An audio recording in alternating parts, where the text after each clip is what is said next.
Okay.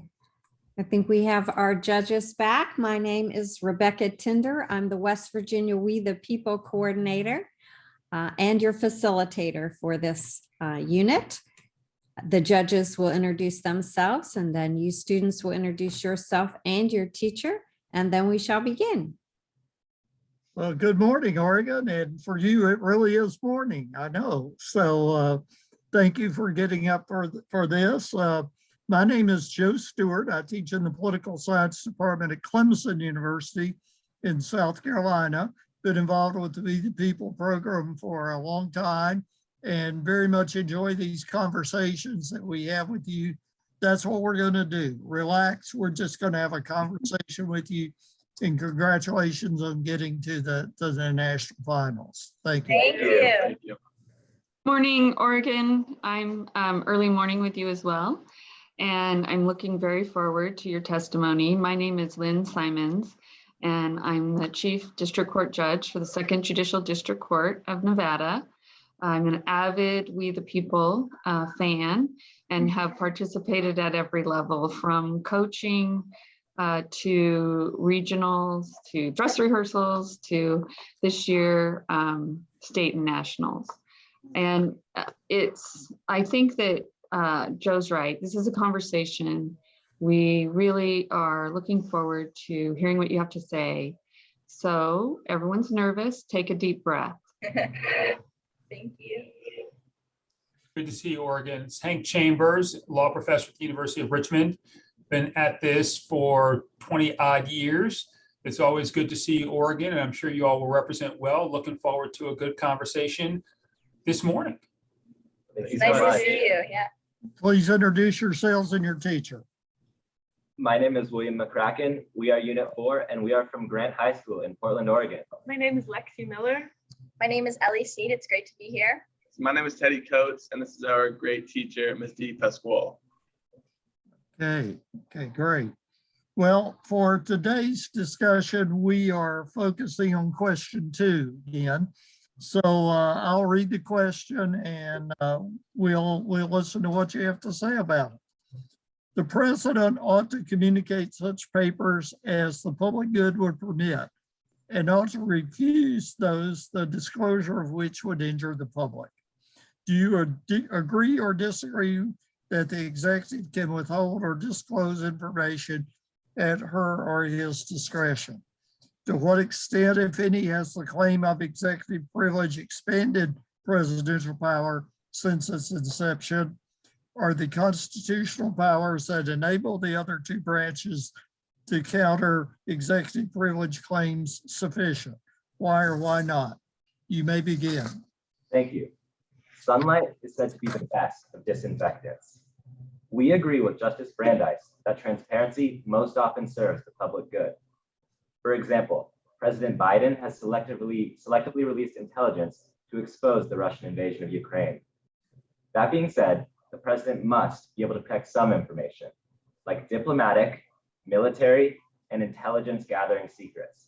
It may also be important for the president to protect executive branch communications and deliberative processes. Our Constitution provides for a government of laws and a system of checks and balances. We are wary of unchecked discretion in the executive branch. There are too many examples of presidents using privilege to hide misconduct.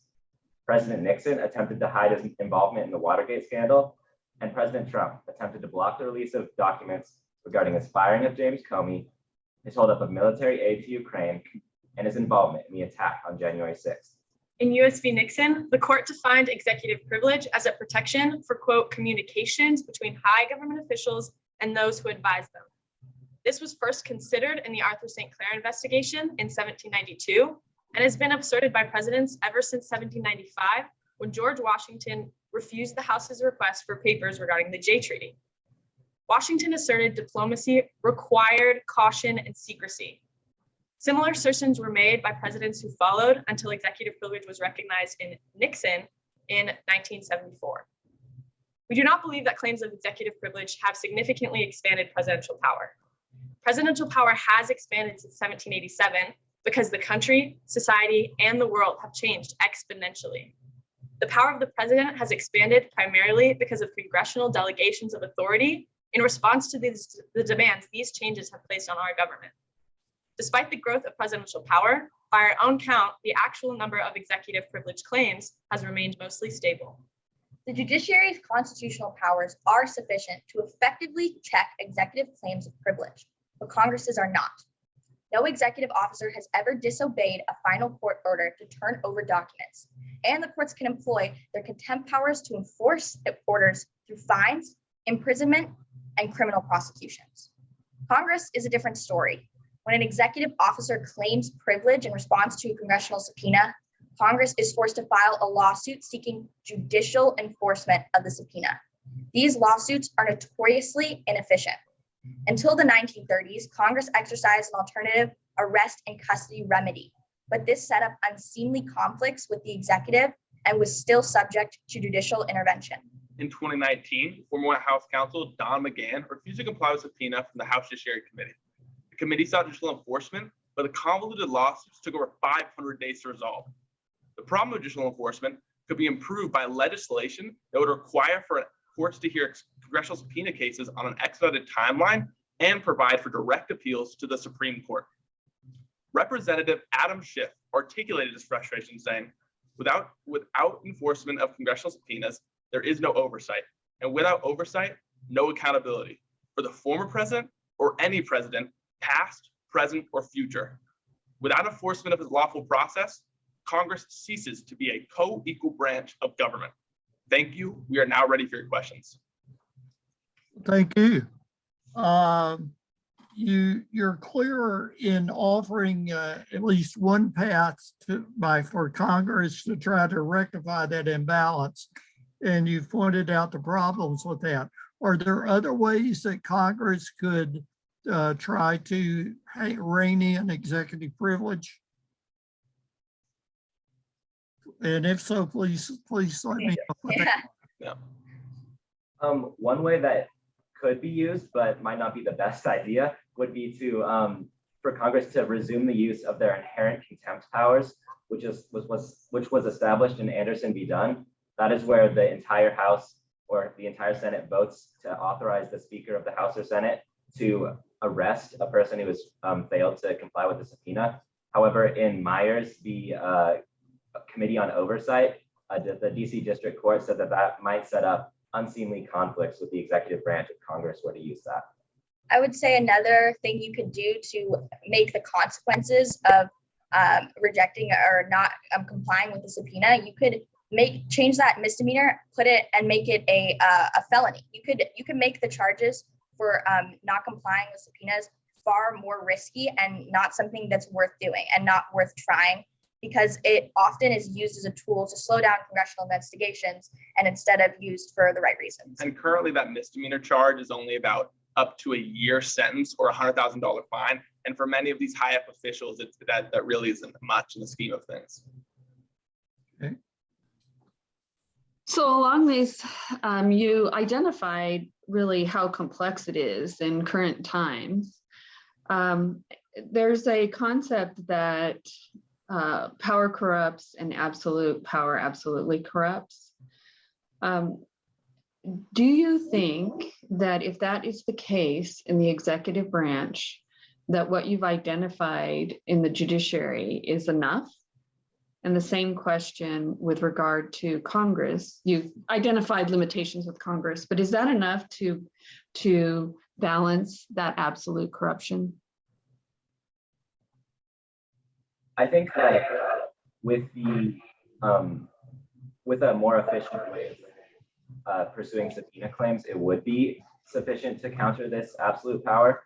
However, I think that currently presidents are able to stall investigations by asserting executive privilege, as we saw with the January 6th committee, or they're able to just, they're able to stall these committees and they're able to preserve this power in a way that's just not good for separation of powers or our democracy in general. I think there should be a more powerful check on the executive. We've seen in past presidencies that executive privilege has been misused so many times before.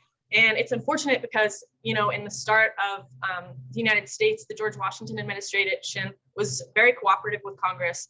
and that continued throughout presidencies until around the time of the Nixon administration. So it'd be nice to see that again, along with a more powerful check overall on the executive. So Yeah. what do you recommend as a more powerful check? Other than subpoenas?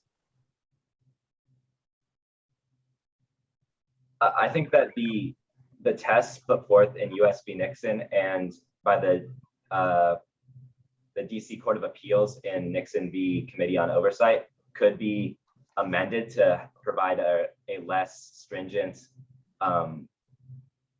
requirement to prove a demonstrated specific need for information to get that information against a claim of executive privilege. If the standard there were lessened, then there would be a greater ability for the Congress to secure this information that they need. I would also add that it would be helpful to suggest a more defined and less broad version and definition of executive privilege.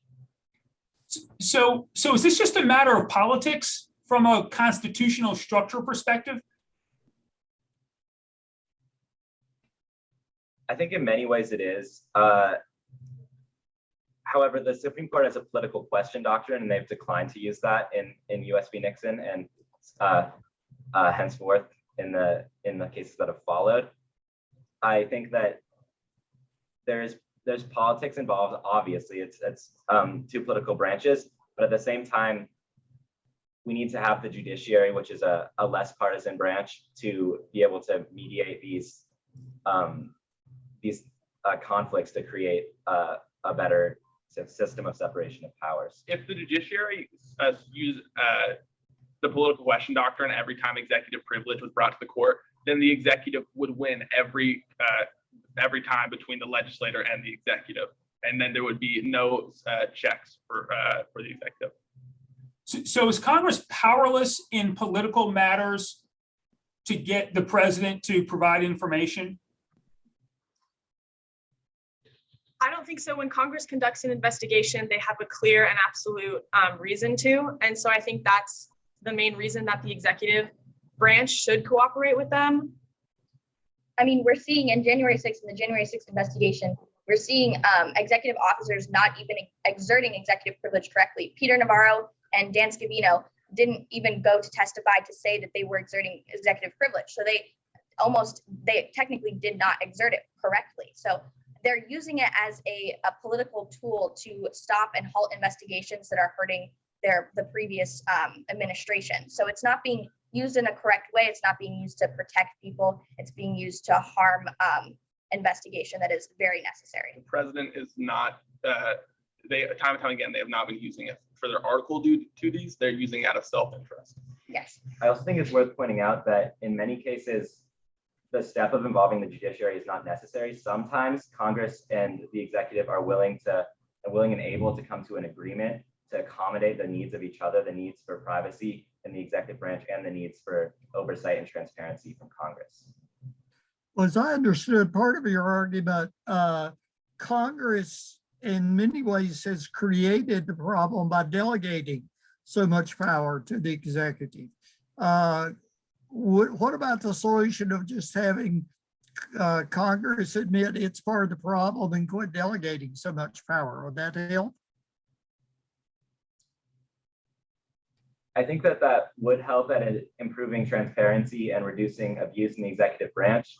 But I think that Congress uses the executive branch to execute their laws. So I think that it would hurt both parties to reduce the power of the executive, because in that way, you're also reducing the power of Congress to have their laws carried out by the executive branch. Congressional committees are vital to new legislation, and delegating as much as it would create less issues between the executive and the legislative, it would make legislating far harder for Congress. And they learn so much through these investigations that take like months at a time. They create good laws, and they create good legislation out of it. Like we saw in Church Committee, we saw a permanent committee established out of that. So it's really important to their legislation. This doesn't mean that there aren't checks on Congress. I would say that Congress's investigative authority is also tied to their legislative authority. So in that way, those limitations are very similar. want to go back to your comment about really it's being used for self-interest. But when the executive privilege was really created, do you think there was an aspect that lends itself to common good? I think there definitely was. The whole George Washington administration was very cooperative with Congress, and they came to agreements most of the time. In the first investigation we saw in the Arthur St. Clair investigation, the president had conversations with his cabinet and ultimately came to an agreement. And I think that this is helpful in that way. I think executive privilege being exerted in the current times is very different from when it was clearly established. Our country has grown so much since its beginning. We've grown in population, we've grown in power. We're a global superpower.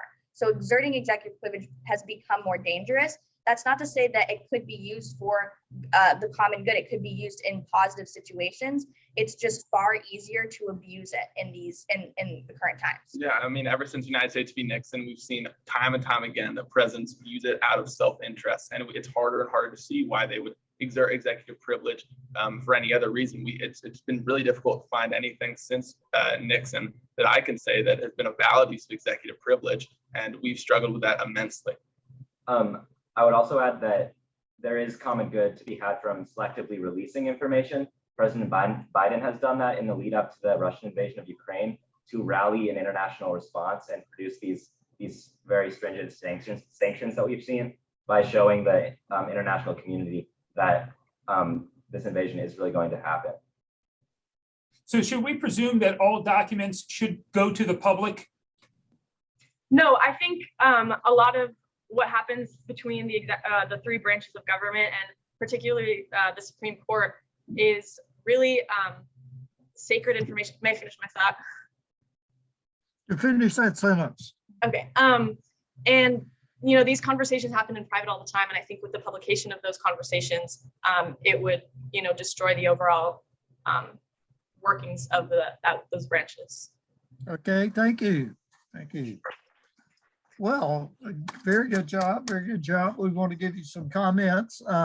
First of all, it was valuable to have you start your presentation with agreeing with the statement, which is something that I'm sure is second nature to you, but it helps us see where you're going with this.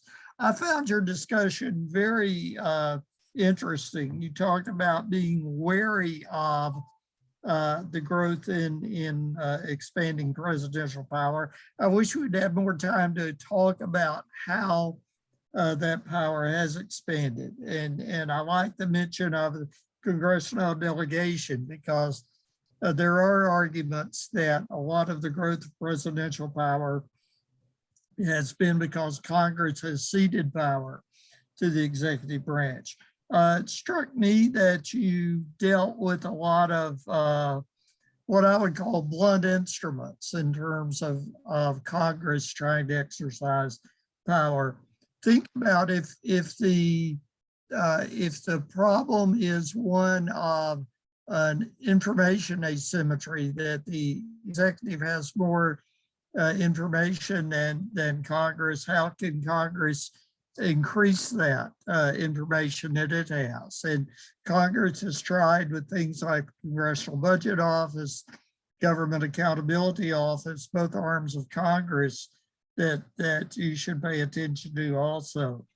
The good news is that you have thought about this deeply. You've thought about it well. I am very encouraged that as my generation kind of fades into the sunset, there are people like you coming along that will wrestle with these problems and perhaps deal with some of the problems for those of us who are the products of the Nixon years that we face. So thank you very much for your work. Good job. Thank you so much. I really enjoyed your presentation and the Q&A. Your preparation is obvious, and you took a position But I also thought there was an intellectual honesty to expressing that you are wary of this, that there's a lot of factors, and the theme is it's not perfect, right? And that your generation in particular is going to have to seek solutions. And that's why I asked that question. But I thought that you were fluid in your citations, and you kind of not bounced isn't the right word, but you were fluid in going all the way back to George Washington, but then kind of always reminding us that it is a different time and place right now. I did have the thought, is selective distribution of information, is that transparent? And so I think that you made your statement, but then you showed how even transparency isn't perfect. So I appreciated the discussion. Thank you. Thank you. Definitely agree. Very strong opening. You laid out some territory that was not novel, but really interesting and a little bit off the beaten path. Certainly starting with transparency, serving the public good makes a lot of sense in this area and in others. There is a sort of a fascinating question issue there. Y'all did a really nice job of laying out, frankly, that this is a political process. And then you kind of backed off, understandably, into the notion of, well, but when there's a real dispute, we have to go to courts to solve it, which is a fascinating question. And of course, you mentioned U.S. versus Nixon and not taking the political question doctrine up. It might have been worthwhile for you all to go ahead and see whether you wanted to defend the concept of this is really about politics. In noting that presidential power expanded because of congressional delegation, there's a very interesting piece there. And the interesting piece is this: Congress delegates and gives the matter to the president, but clearly the president is still doing Congress's work. So it's ironic that the president would claim privilege to not turn over documents to Congress when it's clearly doing Congress's work. It's kind of an interesting piece of the puzzle. But you guys talked a lot about important issues and core issues, as well as broader issues as well. So not surprisingly, I think y'all did a very strong job and clearly acquitted yourselves very well in representing Oregon. Good work. Thank you you. so much. Yeah.